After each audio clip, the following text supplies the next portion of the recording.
నమస్కారం, B news కి స్వాగతం. నేను మీ మహంతి. ముందుగా నాటి ముఖ్యాంశాలు. ఢిల్లీలో కేంద్ర జలశక్తి శాఖ మంత్రి సిఆర్ పాటిల్తో ముగిసిన ఏపీ సీఎం చంద్రబాబు సమావేశం. పోలవరం ప్రాజెక్టు గురించి ప్రధానంగా చర్చ సాగిన వైనం. పోలవరంలో తొలి దశ లేదు, మలి దశ లేదు, ప్రాజెక్టును పూర్తి చేయడమే లక్ష్యమని చంద్రబాబు స్పష్టీకరణ. ఆంధ్రప్రదేశ్ ఆర్థిక ప్రగతి సాధించేలా 2024-25 బడ్జెట్ ఉందని కేంద్ర మంత్రి మురుగన్ వెల్లడి. వికసిత్ భారత్ లక్ష్యంగా మన బడ్జెట్ ఉందని వ్యాఖ్య. ఏపీలో మహిళలకు ఉచిత బస్సు ప్రయాణానికి అధికారుల కసరత్తు. ఏపీలో ఈ పథకం అమలుకు ఆర్టీసీపై నెల 250 కోట్ల భారం పడుతుందని తేల్చి చెప్పిన అధికారులు. రవాణా శాఖపై నిర్వహించనున్న సమావేశంలో సీఎం చంద్రబాబుకు నివేదిక సమర్పించనున్న అధికారులు. పామర్రు ఆర్థిక బస్సు డ్రైవర్ పై గుర్తు తెలియని వ్యక్తులు దాడి. తీవ్ర గాయాలు పాలైన డ్రైవర్ ప్రభుత్వ ఆసుపత్రిలో చికిత్స. దీనిపై ఎటువంటి ఫిర్యాదు రాలేదని పెనంలూరు సీఐ రామారావు వెల్లడి. ఢిల్లీలో కేంద్ర జలశక్తి శాఖ మంత్రి సిఆర్ పాటిల్తో ఏపీ సీఎం చంద్రబాబు సమావేశం ముగిసింది. పోలవరం ప్రాజెక్టు గురించి ప్రధానంగా చర్చ సాగింది. ఈ నేపథ్యంలో పోలవరంలో తొలి దశ లేదు, మలి దశ లేదు, ప్రాజెక్టును పూర్తి చేయడమే లక్ష్యమని చంద్రబాబు స్పష్టం చేశారు. సమావేశం అనంతరం చంద్రబాబు మాట్లాడుతూ పోలవరం ప్రాజెక్టుపై నిధుల ఖర్చుకు ఇన్వెస్ట్మెంట్ బోర్డు ఆమోదం తెలిపిందని వెల్లడించారు. ఇన్వెస్ట్మెంట్ బోర్డు అంశం కేంద్ర కేబినెట్ ముందుకు వెళ్లాల్సి ఉందని వివరించారు. పోలవరంలో తొలి దశ లేదు, మలి దశ లేదు, ప్రాజెక్టును పూర్తి చేయడమే లక్ష్యమని చంద్రబాబు స్పష్టం చేశారు. పోలవరం ప్రాజెక్టు పనులపై వెంటనే నిర్ణయం తీసుకోవాలని కేంద్రాన్ని కోరామని చెప్పారు. త్వరగా నిర్ణయం తీసుకోకపోతే మరో సీజన్ కూడా కోల్పోతామని అన్నారు. పోలవరం ప్రాజెక్టులో కొత్త డయాఫ్రమ్ వాల్ నిర్మించాలని నిర్ణయించామని, దీనిపై రాష్ట్ర కేబినెట్ లో చర్చించామని వెల్లడించారు. డయాఫ్రమ్ వాల్ నిర్మించాలన్న రాష్ట్ర కేబినెట్ నిర్ణయం తాలూకు నోట్ను కేంద్ర మంత్రి సిఆర్ పాటిల్ కు అందించనున్నట్టు తెలిపారు చంద్రబాబు. వరద తగ్గాక పనులు ప్రారంభిస్తే ప్రాజెక్టు ఓ కొలిక్కి రావడానికి మరో 2 ఏళ్లు పడుతుందని అన్నారు. వైసీపీ పాలనలో అప్పులు పెరిగాయని, అభివృద్ధి కుంటుపడిందని విమర్శించారు. పోలవరం ప్రాజెక్టును నాశనం చేశారని మండిపడ్డారు. విభజన చట్టంలోని అంశాలు అమలు చేయాలని కేంద్రాన్ని కోరానని చంద్రబాబు వెల్లడించారు. రాష్ట్రానికి రావాల్సిన పాత బకాయిలు ఇవ్వాలని కోరామని తెలిపారు. ఆంధ్రప్రదేశ్ ఆర్థిక ప్రగతి సాధించేలా 2024-25 బడ్జెట్ ఉందని కేంద్ర మంత్రి మురుగన్ అన్నారు. వికసిత్ భారత్ లక్ష్యంగా మన బడ్జెట్ ఉందన్నారు. ప్రధానమంత్రి మోడీ ముందు చూపుకు ఈ బడ్జెట్ నిదర్శనమన్నారు. అమరావతి రాజధాని నిర్మాణం, వెనుకబడిన ప్రాంతాలకు నిధులు కేటాయించారన్నారు. ఓ ప్రైవేట్ హోటల్లో ఏర్పాటు చేసిన విలేకరుల సమావేశంలో కేంద్ర మంత్రి మురుగన్ మాట్లాడుతూ పరిశ్రమలు, పారిశ్రామికవేత్తలు ఏపీ వైపు చూస్తున్నారని తెలిపారు. పేదల కోసం ఉచిత బియ్యం, ఇళ్ల నిర్మాణాలు చేస్తున్నారన్నారు. చిన్న పరిశ్రమలను ప్రోత్సహించడం ద్వారా ఉద్యోగం, ఉపాధి అవకాశాలు పెరుగుతాయని చెప్పారు. ఏపీ అన్ని విధాలా అభివృద్ధి చెందేలా కేంద్ర సహకారం ఉంటుందని స్పష్టం చేశారు. విభజన చట్టంలోని అనేక అంశాలను ఇప్పటికే అమలు చేశారని తెలిపారు. అదనపు నిధులు కూడా భవిష్యత్తులో కేంద్రం అందజేస్తుందన్నారు. ప్రాధాన్యత క్రమంలో అన్ని హామీలు అమలు చేస్తామన్నారు. పోలవరం జాతీయ ప్రాజెక్టును పూర్తి చేయడానికి కేంద్రం సాయం అందిస్తుందని తెలిపారు. ఏపీకి జీవనాడిగా ఉన్న పోలవరం పూర్తికి నిధులు ఇస్తామన్నారు. Spending almost double the amount. It is in 2017-18 2.5 lakh crore. In this budget, it is in 5.85 lakh crore spent for the health sector alone. And also this union budget focusing boosting agriculture productivity and resilience, simplifying FDI regulations and supporting of MSMEs to freely and friendly to invest in infrastructure and renewable energy in Andhra Pradesh also. ఏపీలో మహిళలకు ఉచిత bus ప్రయాణం పథకం అమలుపై అక్కడి అధికారులు కసరత్తు చేస్తున్నారు. ఇందులో భాగంగా తెలంగాణ, కర్ణాటకలో పథకం అమలుపై అధ్యయనం చేశారు. అక్కడ ఆర్టీసీల రాబడి, పోబడి తదితరులను అధ్యయనం చేసిన అధికారులు సవివరమైన నివేదికలు రూపొందించారన్నారు.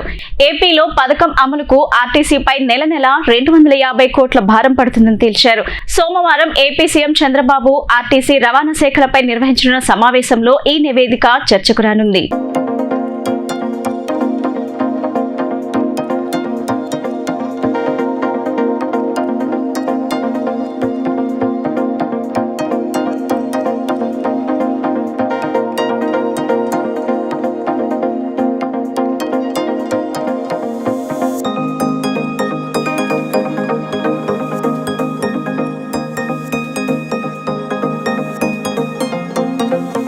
విజయవాడ కాళేశ్వరం మార్కెట్ నుంచి పామరు వెళ్లే 333 నెంబర్ ఆర్టీసీ బస్ డ్రైవర్ పై గుర్తు తెలియని వ్యక్తులు దాడి చేశారు. దాడి గడప 100 అడుగుల రోడ్ సమీపంలో ఈ సంఘటన చోటు చేసుకుంది.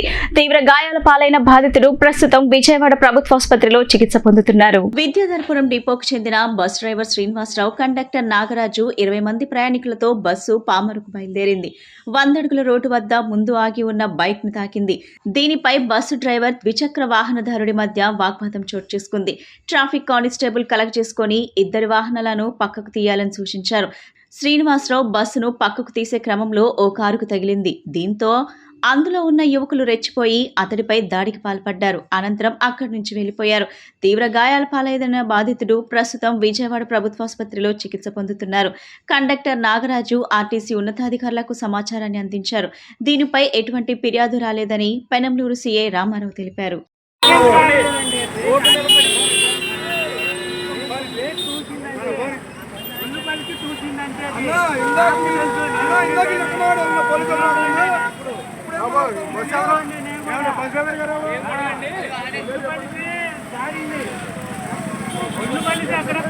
టీడీపీ నేత ఎమ్మెల్యే పులివర్తి నానిపై హత్యాయత్నం కేసులో ఆరోపణలు ఎదుర్కొంటున్న వైసీపీ నేత చెవిరెడ్డి మోహిత్ రెడ్డిని పోలీసులు అరెస్టుపెట్టారు. దుబాయ్ వెళ్లేందుకు బెంగళూరు చేరుకున్న మోహిత్ రెడ్డిని గత రాత్రి పోలీసులు అరెస్ట్ చేశారు. అక్కడి నుంచి ఈ ఉదయం తిరుపతిలోని ఎస్వీయు పోలీస్ స్టేషన్ తీసుకొచ్చారు. అక్కడ ఆయన్ను విచారించిన అనంతరం 41A నోటీసులు ఇచ్చి వదిలిపెట్టారు. విదేశాలకు వెళ్లకూడదని షరతులు విధించారు. ఏపీలో ఇటీవల జరిగిన అసెంబ్లీ ఎన్నికల్లో చంద్రగిరి నుంచి పులివర్తి నాని పోటీ చేయగా ప్రత్యర్థిగా చెవిరెడ్డి మోహిత్ రెడ్డి బరిలోకి దిగారు. పోలింగ్ అనంతరం తిరుపతి పద్మావతి మహిళా యూనివర్సిటీలోని స్ట్రాంగ్ రూమ్ పరిశీలనకు వెళ్తున్న క్రమంలో పులివర్తి నానిపై దాడి జరిగింది. ఈ నేపథ్యంలో మోహిత్ రెడ్డిపై పలు సెక్షన్ల కింద కేసు నమోదైంది.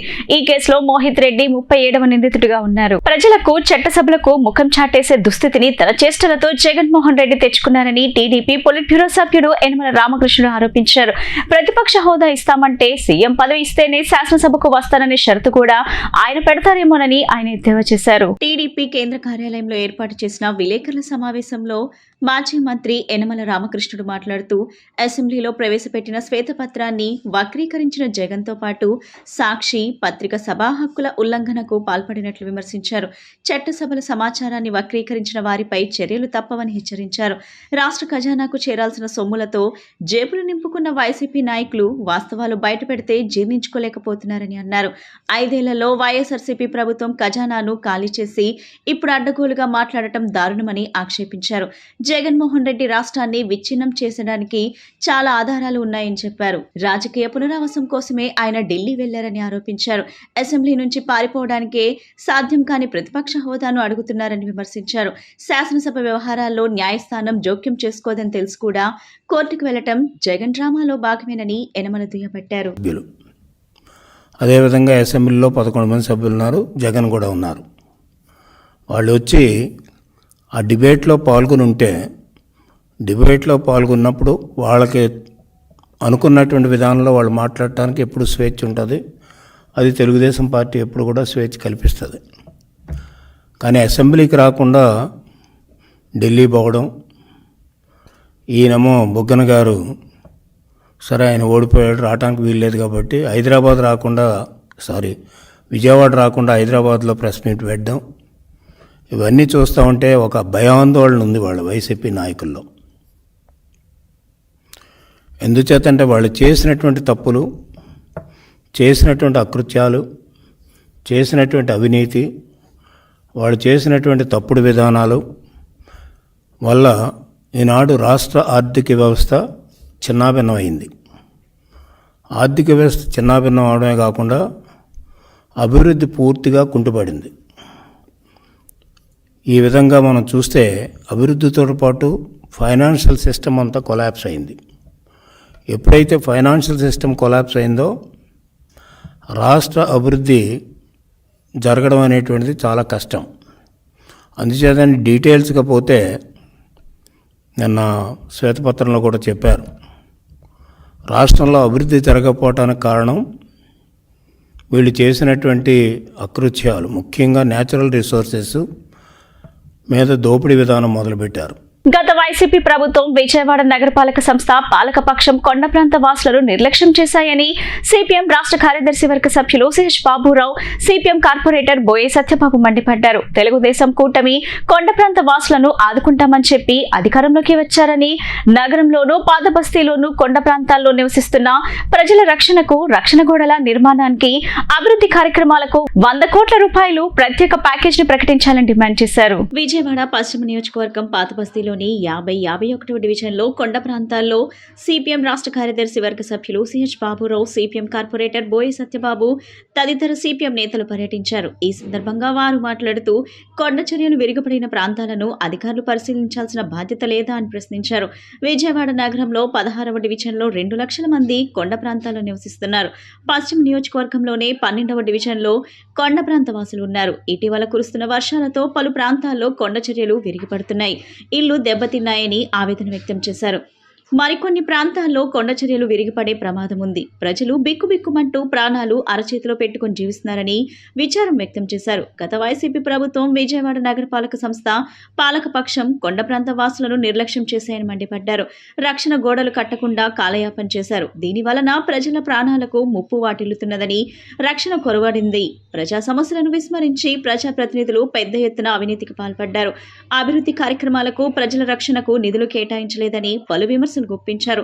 తెలుగుదేశం కూటమి కొండ ప్రాంత వాసులను ఆదుకుంటామని చెప్పి అధికారంలోకి వచ్చారని, నగరంలోనూ పాతబస్తీలోనూ కొండ ప్రాంతాల్లో నివసిస్తున్న ప్రజల రక్షణకు, రక్షణ గోడల నిర్మాణానికి, అభివృద్ధి కార్యక్రమాలకు 100 కోట్ల రూపాయలు ప్రత్యేక ప్యాకేజ్ ని ప్రకటించాలని డిమాండ్ చేశారు. నగరపాలక సంస్థ తక్షణమే 10 కోట్ల రూపాయలు కేటాయించాలని విజ్ఞప్తి చేశారు.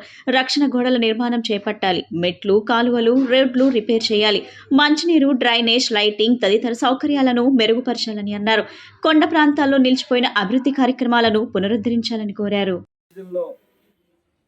దాదాపు 1.5 మంది ప్రజలు కొండల మీద నివసిస్తూ ఉన్నారు.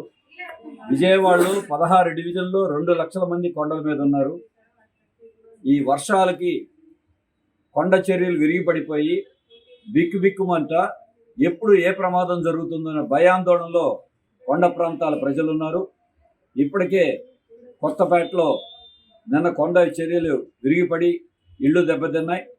ఇంకా అనేక ప్రాంతాల్లో గోలపాలెం గట్టు కానీ, వించిపేట, ఇంకా మల్లికార్జునపేట, విద్యాధరపురం, అలాగే విజయవాడలో ఉన్న మొగలరాజుపురం, ఇంకా క్రీస్తురాజపురం, గుణదల, ఇంకా అనేక ప్రాంతాల్లో గతంలో సంవత్సరం క్రితం, 2 ఏళ్ల క్రితం దెబ్బతిన్నటువంటి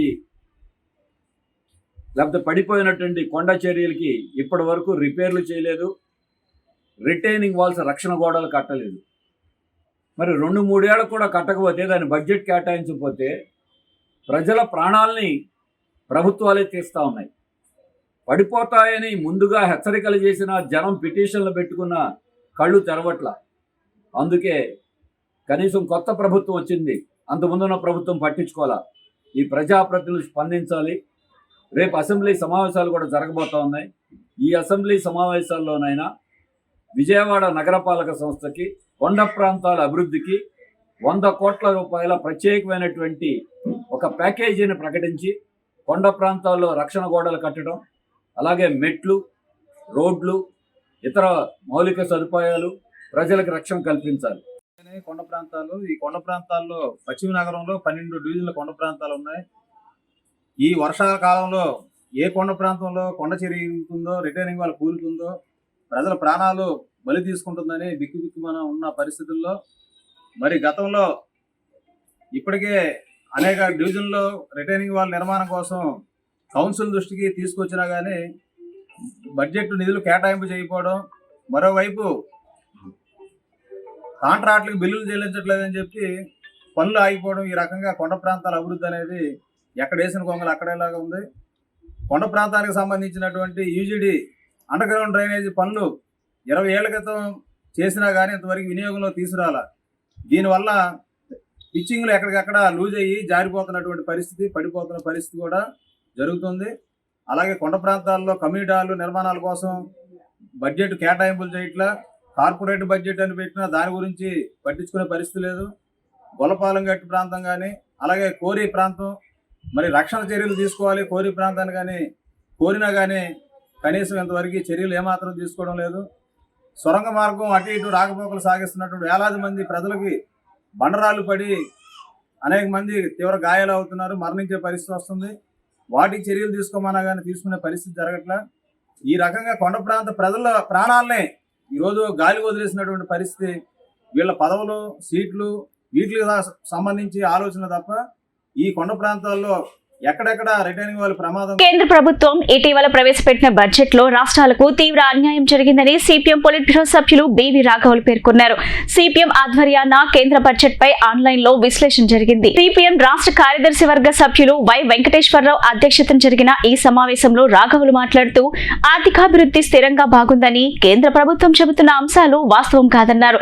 మౌలికపరమైన లోపాలు ఉన్నాయని, ఆర్థిక వ్యవస్థలో చాలా బలహీనతలు ఉన్నాయని ఆర్థిక సర్వేలో స్పష్టంగా పేర్కొన్నారని చెప్పారు. బడ్జెట్ ను రాజకీయంగా వినియోగించే విధానాన్ని అమలు చేస్తున్నారని అన్నారు. బడ్జెట్ లో ఏపీ, బీహార్ కు మిగతా రాష్ట్రాల కంటే ఎక్కువ నిధులు కేటాయించారనే విమర్శ సర్వత్రా వచ్చిందన్నారు. రాష్ట్రాలకు ఇచ్చే గ్రాంట్లను తగ్గిస్తున్నారని, దీనిపై ఆలోచించాలని చెప్పారు. విద్య, వైద్యం, గ్రామీణాభివృద్ధికి నిధులు పెంచలేదన్నారు. అలాగే ఈ బడ్జెట్ ని పరిశీలించే సాధారణమైన వాళ్ళు కానీ అందరూ ఎకానమికంగా చెప్పింది ఏంటంటే ఇప్పుడు ఆర్థిక పరిస్థితి సజావుగా లేదు. ఈ గతం కన్నా ఇది ఇప్పుడు దిగజారిన పరిస్థితి వచ్చింది. ఇబ్బందుల్ని ఎదుర్కొంటున్నాం. ఆ ఇబ్బందులను అధిగమించేదానికి అవసరమైన చర్యలు చేపట్టాలి. ఈ బడ్జెట్లో అటువంటి చర్యలు స్పష్టంగా లేవు అని చెప్పేసి సాధారణంగా ఎక్కువ మంది అభిప్రాయపడుతున్నారు. కాబట్టి వీటిని దృష్టిలో పెట్టుకొని క్లుప్తంగా ముఖ్యమైన విషయాలు చెప్తాను. మొదటిది ఏంటంటే విశ్లేషకులు కానీ చాలా మంది, అలాగే ఎకనామిక్ సర్వే కానీ, బడ్జెట్లో కానీ, ఆర్థిక మంత్రి సీతారామన్ కానీ ఒక ముఖ్యమైన నొక్కి చెప్పింది ఏంటంటే దేశానికి సంబంధించిన స్థూల స్థాయి, అంటే దేశవ్యాప్తంగా మనం సాధారణమైన అంశాలను పరిగణలో తీసుకుంటే స్థూల స్థాయి ఆర్థిక అంశాలు చాలా బ్రహ్మాండంగా ఉన్నాయి. ఆర్థిక వ్యవస్థ చాలా స్థిరంగా ఉన్నది. ఆ రకంగా దీన్ని ఇంగ్లీష్లో అయితే మ్యాక్రో ఎకనామిక్ ఇండికేటర్స్ అని చెప్పేసి స్థూల ఆర్థిక సూచికలు, ఈ స్థూల ఆర్థిక సూచికలు అన్నీ చాలా బాగున్నాయి. కాబట్టి ఆర్థిక వ్యవస్థకి ఏమీ ప్రమాదం లేదు, మనం ముందు చూపుతోనే ముందుకు పోయే దిశలోనే ఉన్నామని చెప్పేసి వారు చెప్తున్నారు. ఈ ఆర్థిక సూచికలను మనం పరిశీలిస్తే వారి యొక్క నిర్ధారణలు కరెక్టా కాదా, సరైనవా కాదని చెప్పేసి మనం చూడవచ్చు. జనరల్గా ఆర్థిక వ్యవస్థను పరిశీలించేటప్పుడు మనం కూడా ఇటువంటి స్థూల సూచికలను కూడా మనము మాట్లాడతాం, ఆర్థిక శాస్త్రవేత్తలు మాట్లాడతారు. కానీ ఈ సరళీకరణ ఆర్థికవేత్తలు ఈ స్థూల సూచికలు చూసేదానికి, అలాగే ప్రజల పక్షాన్ని నిలబడి ఆలోచించే వారు ఈ ఆర్థిక సూచనలు చూసేదానికి వ్యత్యాసం ఉంటుంది. ఆ ఆర్థిక సూచనలో ఎంపీ విజయసాయిరెడ్డిని సస్పెండ్ చేయాలని డిమాండ్ చేస్తూ తాము ఢిల్లీలో చేపట్టిన నిరసనను ఢిల్లీ పోలీసులతో అడ్డగించడం దుర్మార్గమని మాదగాని గురునాథం మండిపడ్డారు. దళిత సంఘాలకు తమకు ఆందోళన చేసే హక్కు లేదా అని నిలదీశారు. మా నిరసనను పక్కదోవ పట్టించేలా ఢిల్లీలో వైసీపీ వ్యవహరించిందని ధ్వజమెత్తారు.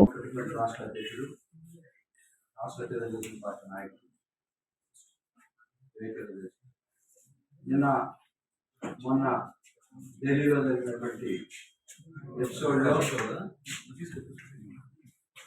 జగన్మోహన్ రెడ్డి గారు, విజయసాయి రెడ్డి గారు ఏ విధంగా మా యొక్క పోరాటాన్ని అడ్డుకోవడం కోసం అంశంలో ప్రత్యామ్నాయుడు జరిగినటువంటి అన్యాయాన్ని విజయసాయి రెడ్డి గారిని పార్టీ నుంచి సస్పెండ్ చేయాలని చెప్పి మేము కోరుతా ఉంటే దాన్ని జగన్మోహన్ రెడ్డి గారు పక్కన పెట్టే నేపథ్యంలో మేము ఢిల్లీ టూర్ పెట్టుకున్నాం. ఎందుకు పెట్టుకున్నామంటే జగన్మోహన్ రెడ్డి గారు జంతర్ మంతర్లో దొంగధరణ చేయడం కోసం వెళ్తే అక్కడే మేము అడ్డుకోవాలి, మేము కూడా అక్కడ ధర్నా పెట్టాలని చెప్పి వందల సంఖ్యలో మేము ఇక్కడి నుంచి జంతర్ మంతర్కి వెళ్ళి ధర్నా చేయాలనుకుంటే అక్కడ సిపి గారిని మేనేజ్ చేశారు విజయసాయి రెడ్డి గారు. విజయసాయి రెడ్డి గారు, జగన్మోహన్ రెడ్డి గారు అక్కడ సిపిని మేనేజ్ చేసి నేను సోషల్ డెమోక్రటిక్ అధ్యక్షుడిగా మెయిల్లో పంపించాను సిపి గారి పర్మిషన్ కోసం. పంపిస్తే ఆయన జగన్మోహన్ రెడ్డి గారు కూడా మేము ప్రొటెక్ట్ చేస్తున్నామని చెప్పి అక్కడ పోలీసులు మా మీద పంపించి నన్ను అరెస్ట్ చేస్తానని చెప్పి మీరు వస్తే కనుక ఏపీ నుంచి మీ జనాన్నంతా కూడా ఎయిర్పోర్ట్లో కానీ రైళ్లలో కానీ వచ్చే వాళ్ళందరూ కూడా అరెస్ట్ చేస్తామని చెప్పి నా మీద ఒక 8 గంటలు ఫోన్ చేసి మహేందర్ సింగ్ గారు అసిస్టెంట్ సిపి అక్కడ పార్లమెంట్ స్ట్రీట్లో ఆయన నా మీద ఎస్ఐలతో సిఐలతో ఫోన్లు చేయించి భయభ్రాంతులు చేశాడు మమ్మల్ని. నేను ఒకటే చెప్పాను, మిస్టర్ సిపి, నేను ఉద్యమాలు ఎట్లా చేస్తానో, గిరిజన మహిళలకు అన్యాయం జరిగింది, విజయసాయిరెడ్డిని అరెస్ట్ చేయాలా, జగన్మోహన్ రెడ్డి గారు మిమ్మల్ని ప్రలోభ పెడతా ఉన్నారు ఇక్కడ కూడా, ఎన్డీఏ గవర్నమెంట్ లో కూడా. ఖబర్దార్, I'm coming, what ever you want you do it, I'm ready for to anything, I want to sacrifice my life for sake of our community development, all those things, everything. నేను వస్తున్నాను, మీ సంగతి తెలుస్తానంటే రాండి, మీ సంగతి మేము arrest చేస్తామన్నారు. అప్పటికే అతను permission, మళ్ళా రాత్రికి రాత్రి జగన్మోహన్ రెడ్డి గారికి పర్మిషన్ ఇచ్చారు. నేను చెప్పాను సిపితో, నాకు పర్మిషన్ లేనప్పుడు అతను ఎందుకు మీరు అరెస్ట్ చేయరు, నన్ను ఎందుకు అరెస్ట్ చేస్తారు, మిమ్మల్ని అరెస్ట్ చేస్తామన్నాడు. ధర్నా పాయింట్కి వెళ్ళాను, జగన్మోహన్ రెడ్డి గారి మీటింగ్ జరుగుతుంది. మీటింగ్ వైపు నేను చూసుకొని వెళ్ళాను, మేము 100 మంది 1000 మంది మొత్తం కూడా చూసుకొని వెళ్తే అక్కడ మీడియా మొత్తం కూడా మా వైపు వచ్చి మాకు సపోర్ట్ చేస్తూ ఉంటే, ఆ నేపథ్యంలో పోలీసులు డిటైన్ చేయడం కోసం జగన్మోహన్ రెడ్డి వాళ్ళతో బేరసారాలు చేసి మా అన్ని రాకుండా నేషనల్ లెవెల్లో కవర్ చేయడం కోసం మేము ఎప్పుడైతే అటాక్ చేసామో, అఖిలేష్ యాదవ్ జగన్మోహన్ రెడ్డి గారికి ప్రజల్లో మంచి అభిప్రాయం లేదని దిగి పారిపోయాడు. ప్రముఖ వాహన సంస్థ టీవీఎస్ తన అపాచీ ఆర్టీఆర్ 160 మరియు 2V మోటార్ సైకిల్లోని latest all new full black version ను విజయవాడ నందు కాసా టీవీఎస్ షోరూమ్ లో లాంచ్ చేయడం జరిగిందని TVS company area service manager Ronald Suresh తెలిపారు. ఈ బైక్ ధర ప్రారంభం వచ్చేసి ఎక్స్ షోరూమ్ 1,19,000 కాగా సంస్థ నిర్ణయించిందని పేర్కొన్నారు. నగరంలోని కేపీ నగర్ కాసా టీవీఎస్ షోరూమ్ లో టీవీఎస్ అగ్రగామిగా ఉన్న కంపెనీ అత్యుత్తమ bikes Apache model RTR 160 4V drum 160 2V variant design TVS Apache RTR 160 4V motor సైకిల్లో ఆల్ న్యూ బ్లాక్ వాహనాలను టీవీఎస్ కంపెనీ ప్రతినిధులు రొనాల్డ్ సురేష్ ప్రారంభించారు. ఈ సందర్భంగా టీవీఎస్ ప్రతినిధులు మాట్లాడుతూ, నేటి యువతకు టీవీఎస్ కొత్త వెహికల్ ను అందుబాటులోకి తీసుకొచ్చామని చెప్పారు. నేటి నుంచి కృష్ణా జిల్లాలో ఉన్న అన్ని కాసా టీవీఎస్ షోరూమ్ లో న్యూ మోడల్స్ వాహనాలు అందుబాటులో ఉంటాయని పేర్కొన్నారు. Biggest market of Vijayawada, we have launched our Apache TVS 160 2V and 4V today, so that you can enjoy the ride of TVS motors in our Casa. We have launched here so that you can experience that the black is one of the most attracting color everywhere, so that we have got the customer pulse and we have launched it now presently. So my friend will take over from here. నమస్కారం అండి, నా పేరు అనిల్ కుమార్, నేను Vijayawada territory మేనేజర్ని. నేను Krishna and west Godavari handle చేస్తాను. So యాక్చువల్గా ఇవాళ ఏంటి అంటే, మనకి ఈ ఏపీ మొత్తంలో ప్రీమియం సెగ్మెంట్లో మనం అపాచీ మనందరికీ తెలిసిన ఈ జెనిరాని కొత్త వేరియంట్లో లాంచ్ చేయడం జరిగింది. లైక్ మనకి రెగ్యులర్గా ఇందులో చాలా వేరియంట్స్ ఉన్నాయి, అలాంటిది కస్టమర్లు అందరికీ అందుబాటు ధరలో ఉండేలాగా and premium look and features ఎందులోనూ కాంప్రమైజ్ అవ్వకుండా మనం ఈ ప్రీమియం బ్లాక్ అనేది తీసుకురావడం జరిగింది. సో ఇది వచ్చేసరికి మనకి 17.6 BHP and rotopetal disc, LED head lamp and fully digital క్లస్టర్తో వస్తుంది, డిజిటల్ స్పీడోమీటర్తో వస్తుంది. అండ్ అలాగే మొత్తం MIG suspension and 3 ride modes ఉంటాయండి, rain, urban and sport mode, ఈ 3 మోడ్స్ తో వస్తుంది. సో ప్రతి ఒక్కళ్ళకి అందుబాటు రేట్లో మనకి 1,11,220 రూపీస్కి 2V and ex showroom price వస్తుంది. అండ్ 1,12,220 రూపీస్కి వచ్చేసరికి 4V వస్తుంది. ఇలా 2 వేరియంట్స్ లో లాంచ్ చేయడం అనేది జరిగింది. జనరల్గా ఏం జరుగుతుందంటే, కొత్త వేరియంట్ తెచ్చినప్పుడు లేదంటే తక్కువ రేట్లో తీసుకొచ్చినప్పుడు ఫీచర్స్ లో కాంప్రమైజ్ చేసి ఫీచర్స్ కట్ చేయడం జరుగుతుంది. వెరస్ మనం విత్ ఆల్ ప్రీమియం మనది 200లో ఎలాంటి ఫీచర్స్ ఉంటాయో, మోడ్స్ కానీ రోటోపెటల్ డిస్క్ కానీ in terms of safety, comfort అన్ని విధాలుగాను యాజ్ ఇట్ ఈస్ అలాగే మెయింటైన్ చేస్తూ తక్కువ ప్రైస్ లో తీసుకురావడం జరిగిందండి. Thank you. కాసా టీవీఎస్ లో నూతనంగా ఆవిష్కరించబడిన Apache all new black series 160 2V 4V ఇక్కడ లాంచ్ చేయడం మాకు గర్వకారణంగా ఉంది.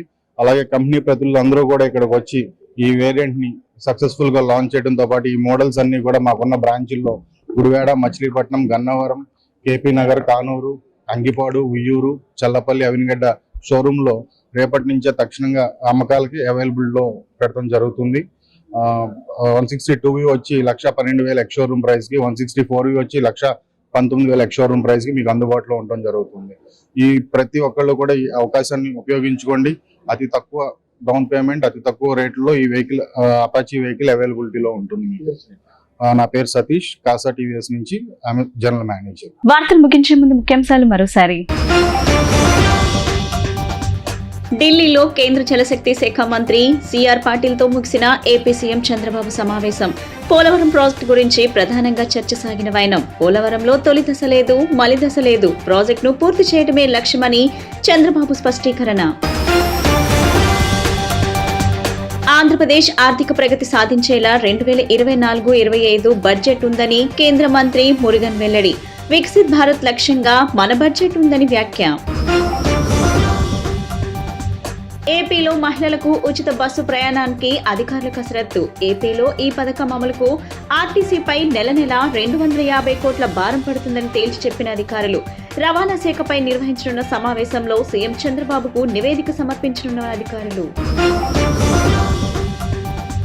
పామర్రు ఆర్థిక బస్సు డ్రైవర్ పై గుర్తు తెలియని వ్యక్తులు దాడి. తీవ్ర గాయాలు పాలైన డ్రైవర్ ప్రభుత్వ ఆసుపత్రిలో చికిత్స. దీనిపై ఎటువంటి ఫిర్యాదు రాలేదని పెనంలూరు సీఐ రామారావు వెల్లడి. ఈ బులెటిన్ ఇంతటితో సమాప్తం. తిరిగి మరో బులెటిన్ కలుద్దాం. నమస్కారం.